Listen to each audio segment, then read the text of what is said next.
Welcome to Between Two Trains, a bi-monthly business podcast that talks to the best and brightest entrepreneurs and business owners in the North DeKalb area. Today, your co-hosts are Van Pappas of Oxygen Financial and Jason Wheelock of Wheelock Realty.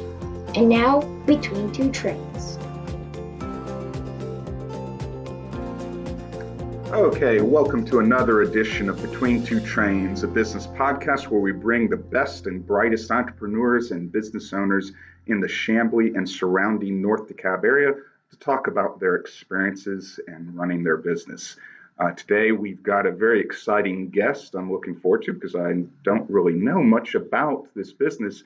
Cherri McCallister from Breathe Yoga is going to join us in a little while. But before we get started, I'm your co-host, Van Pappas, and I'd like to introduce Jason Wheelock. How are you, Jason? What's going on, Van? How's that downward dog of yours going? I really don't know much about yoga. I've never done it, so I'm really looking forward to bring Cherri on and talk to her. And who knows, I might end up over there at Breathe Yoga before the end of the day. You got something interesting to talk to me about before she comes on? Always have a great topic here. Yeah, so, to start with, someone asked me the other day after they heard our first show about the name Between Two Trains and why we're calling it Between Two Trains. And, I'm an entrepreneur, you're an entrepreneur, and sometimes I feel like I'm standing on railroad tracks and the train is just barreling down at me. You ever feel that way? Well, I told somebody about the name of the show and they thought it was some sort of scary situation that we were going to be discussing. And I was like, no, this is a play on Chamblee. Yeah. So I had to clarify that to start. Do I feel like that as a business owner? I feel like I'm always chasing multiple rabbits, right? Yeah. So maybe that's sort of what we're talking about here in the show is like the world of an entrepreneur. I think you're right. Yeah. And I love the fact that you use the word entrepreneur. You and I have had this conversation before about how it used to be you were self-employed or a business owner, when in our dad's day. And today it's sort of, how do you become an entrepreneur and what are the things you need to know about starting that business as an entrepreneur? Apologies to my dad. When he was self-employed back in the 80s, it was not the cool thing to do, right? And now he would be an entrepreneur. So, the first thing when I started my business many, many years ago, I always heard these statistics about how many businesses fail. And I think the first thing people need to know about being an entrepreneur is don't listen to the statistics. People love to throw around the statistic that 95% of all businesses fail. Don't listen to that. Have you heard that statistic, Jason? Yeah, but the thing is do you want to be a statistic? I mean, come on. If you have a great idea and you have a plan and there's preparation and there's vision, right? Vision to me is the most important thing. If you don't buy into what you're doing, then nothing else is going to matter, right? But honestly, don't look at statistics like that. You're only going to keep yourself up at night. Well, I think the reason so many businesses fail is because people are looking at that statistic and, they feel like they're not committing. And if you don't commit, then you're right. Like you said, your vision is not going to be there. Oh, it's a self-fulfilling prophecy when you read stuff like that, right? So, the other thing that I've learned over the years about being an entrepreneur is that I'm not going to know everything. When you're a business owner, when you're an entrepreneur, you don't have to know everything. There are people, I'm a financial planner, you're a real estate agent, if someone was starting a business and they said, hey, I need some help, there are people like us to turn to help them, So, Van, when I was at a tender young age and realized I didn't know it all anymore. That's not my 11-year-old. He thinks he knows it all. He'll learn. The best lesson we can all learn, right, is to surround yourself with people that are smarter than you, right, that know things you don't. It's the 5 people you spend the most time with, right? Yeah, not just not knowing everything, you got to focus yourself as an entrepreneur on the things that are higher paying tasks. A lot of times I get bogged down in my business about reading email, and I've got to shut that off and say, okay, I cannot look at any email because that is not a high paying task right there. It's just minutia. You have that with your business as well? I find myself craving $10 an hour tasks because they allow me to escape from other things, right? And it's all about staying in that 20%, right? 80% of your output is going to be realized with 20% of what you input, right? So finding a place to leverage that, man, that's probably why so many businesses don't succeed, is they don't get that leverage piece. Would you agree? Yeah, I think so. And I've been trying to use other people with knowledge. Typically I'll try to grab a book and motivational book or a self-help book. You do that as well? Oh my God, I can give you a book right now. Yeah, what are you reading right now? Read, every business owner, if you haven't read this, read The One Thing by Gary Keller, founder of Keller Williams. Most of you Atlanta-based would know that real estate company. You're right? reading the book of your founder and owner? Yeah, but Wall Street Journal bestseller. Really? And it talks about if you chase two rabbits, you'll never catch one. That's kind of the baseline for the book. So it talks about what is the one thing, Van, that you could do today that would make everything else unimportant if you needed to move your business forward. So about 150 pages there for you to read up on. I'll have to grab that. You have a copy I can borrow? I do, right. And it's available on Audibles. All right. Well, you're listening to Between Two Trains, a business podcast where we bring you the best and brightest entrepreneurs from the Chamblee and North DeKalb surrounding area. And we're going to bring on our special guest, Cherri McCallister from Breathe Yoga, right after these words from our sponsor. If you recently got divorced, you may be wondering how to pick up all of the financial pieces. Is it time to make a new budget, new goals, and get a new game plan with your investments? What about the best way to save money on your taxes? Take control of your money future. Go to oxygenfinancial.net to schedule a complimentary meeting today. Go to oxygenfinancial.net to get started right now. Securities offered through Kestra Investment Services, member FINRA SIPC. Advisory services offered through Kestra Advisory Services, an affiliate of Kestra Investment Services. Oxygen is not affiliated with Kestra. All right, welcome back to Between Two Trains. We are here with our special guest, Cherri McCallister from Breathe Yoga. Cherri, welcome to the show. Well, thank you for having me on, Van. It's a pleasure to be here. So tell us a little bit. So Breathe Yoga, we were talking before the break. I've never done yoga. I understand you do more than just yoga there at your shop. You do some Tai Chi and some Pilates, and then something, I'm not sure if I'm going to pronounce this right, Qigong? Am I saying that right? Qigong, yes. Okay, what in the world is Qigong? Okay, Qigong. Qigong is the movements, the breathing, and the health part of the ancient practice of Tai Chi. So Tai Chi is a very old practice coming out of China that helps to move your Qi or your life force through your body. Tai Chi is choreographed moves, and Qigong are the preparatory moves and the health piece to get your body moving, flowing, to move your Qi as you move into your Tai Chi move. So Qigong is a practice to help move your life force around your body. Okay. So as a beginner, if I came into the shop, you could teach me how to do that? Oh, yes. So I'm curious, given Van's very intermediate or novice experience with yoga, what would be the safest movement or practice for him to start Downward facing dog? Is that, I know that one, right? Down dog is very well known. If Van were to come in and start a practice, I would start him with one of our gentler practices. We have a gentle practice. We have a restorative practice, and I would we'd go ahead and get him breathing and moving his prana, which is the life force as it's referred to in yoga, moving his prana around his body, and then moving into postures to help lengthen, strengthen, and balance his muscles. Yeah. Wow. Now, I understand you originally weren't, this is not what you started off. You were a graphic designer in a previous life? Yes, in my previous life, I was a graphic designer. How did you go from graphic designer to yoga instructor? Well, it was a little bit of a, circuitous journey. No, I started as a graphic designer. I worked actually in the design field for 14 years, but I ended up working for myself as I was laid off from a large corporation. And that was up in Minnesota.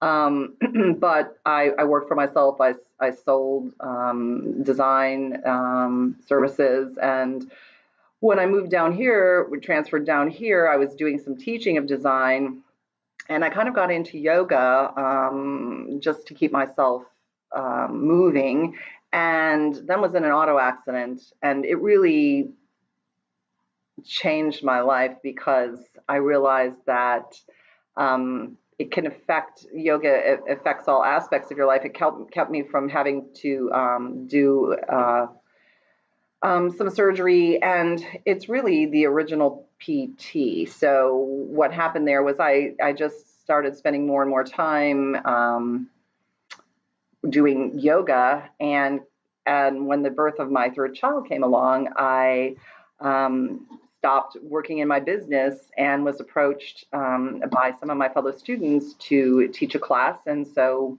I just went ahead and got some training, and that's how it started. Okay, all right. So now the first time you did it, you didn't just open a business. No. You were teaching for someone else, or? Yes, I taught for many years. I taught. I've been teaching since 1999. Okay. So I taught for gyms and corporate entities, individuals, privates, and taught on the north side here, particularly, and did that for quite a long time. And what happened was the classes became, as my reputation grew, the classes became larger and larger. And so I really wanted to take back what I felt was offering a service and making it more personal. Rather than leading, I wanted to teach and be involved. So I stopped teaching large classes and opened my studio. I wanted it to be a smaller, intimate kind of experience than a large gym. And that was about 5 years ago? Yeah, 5 years ago.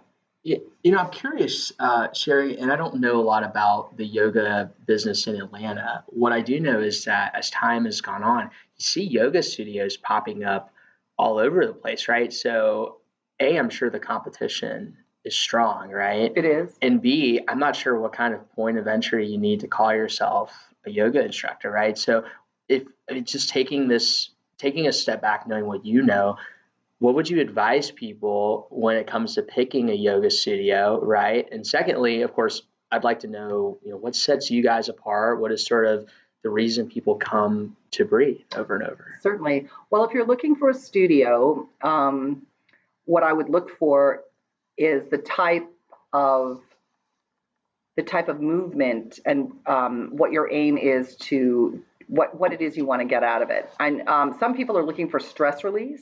Some people are looking for flexibility. Some people are looking to rehab from an injury. Some people are just looking for a workout. So if you know what it is that you kind of want to, if you know what it is you want to get out of it, then you can kind of select the type of studio that you might want to attend. If you're wanting a really vigorous practice or kind of a sweaty practice, you might go to hot yoga.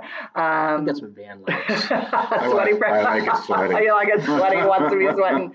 You might pick hot yoga. If you're someone who's looking to rehab after an injury, you're going to want to go to a studio that focuses on a slower, deeper movement so that you can rehab. And if you're looking for stress relief, you want to go where they're offering again, a slower movement and breath work and meditation.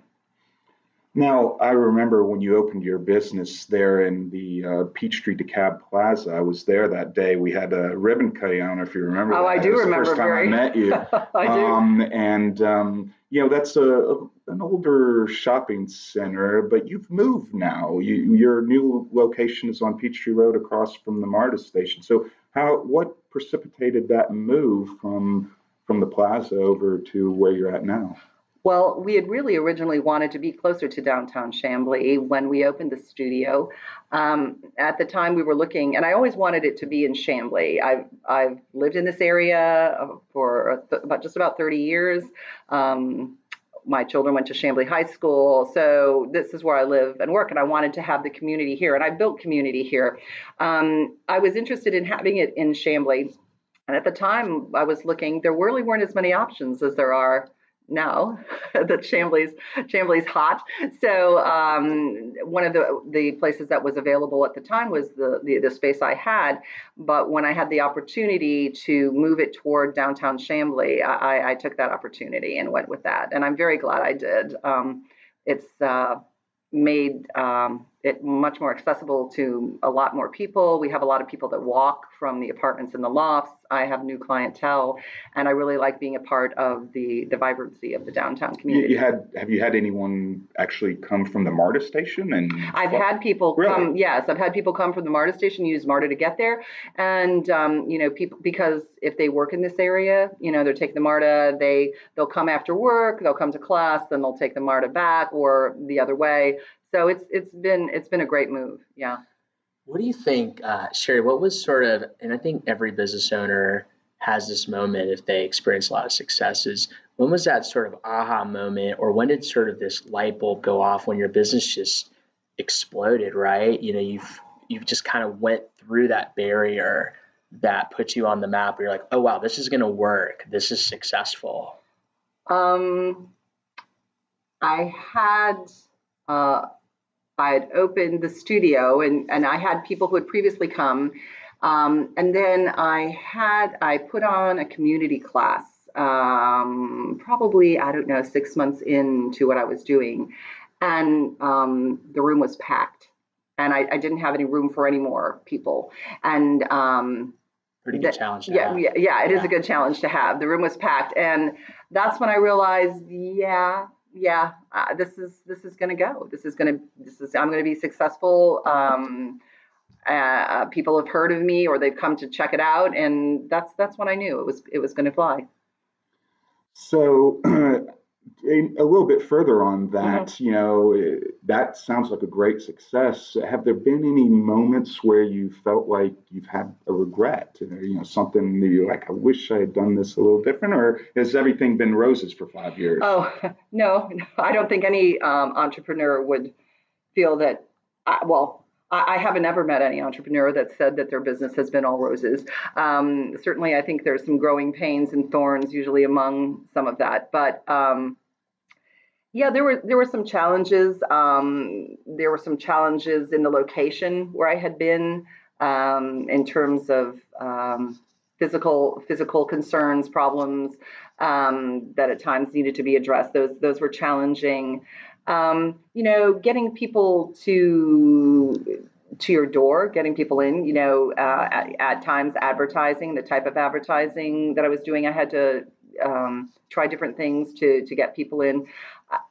But overall, I really felt as though it's been a slow growth, which has been measured on my part. It's successful, but not, how should I say, I didn't want to get too far ahead of myself. I wanted to go ahead and grow the business slowly. Now, in the first session before we brought you on, Jason and I were talking about, what it entails to become an entrepreneur, and we brought up, books that we're reading. Jason mentioned a book. Is there anything on your reading list, or any motivational stuff? You're just, what's on your side table? What's on my side table? Yeah. Light on Yoga by Iyengar, the very famous guru who really was integral in bringing yoga to the West. So even with all your experience, 5 years of being a studio owner, you're still reading yoga books. Yes, I mean that's part of as an owner and keeping it's something I visit. The practice of yoga has many arms, and going back and reading the classics keeps me in touch with those arms. And part of my business philosophy has to do with the first two tenets of yoga, which people don't usually discuss, which are the yamas and niyamas, which are the way you treat others and the way you treat yourself. So that's how I run the business. So I go back and reread the basics to keep myself in touch. Well, speaking of challenges, I think we have another challenging edition of Hot or Not. We are at that time of the show where we will play a little game. We're going to have a little fun. You're listening to Between Two Trains, and our special guest is Cherri McCallister from Breathe Yoga, and we're about to play a game called Hot or Not. Now, Cherri, the way we play this game is Jason and I are going to give you some statements, and you're going to tell us whether that's a hot thing to do or not so hot thing to do. Okay. All right, Jason, what's the first hot or not? And Cherri, no judgment here. Okay. Hot or not, working with your spouse or significant other. Does your husband work with you? He does. I would say that's hot. My That's husband does work with me. Are you saying that because he's going to listen to this show? Yes, no. I'd better say that. No. I think if you're working with the right spouse, I mean, if you that it's hot. I do believe it is possible that's not for everyone, but the support of your partner is important. And working with my spouse has been. Now, is he teaching too, or is he the office side of it? He does the business side? Yeah, he does the back end. Yeah, yeah. You got to separate that out at the end of the day, though, right? Isn't that the challenge a lot of entrepreneurs who are married have? Sure.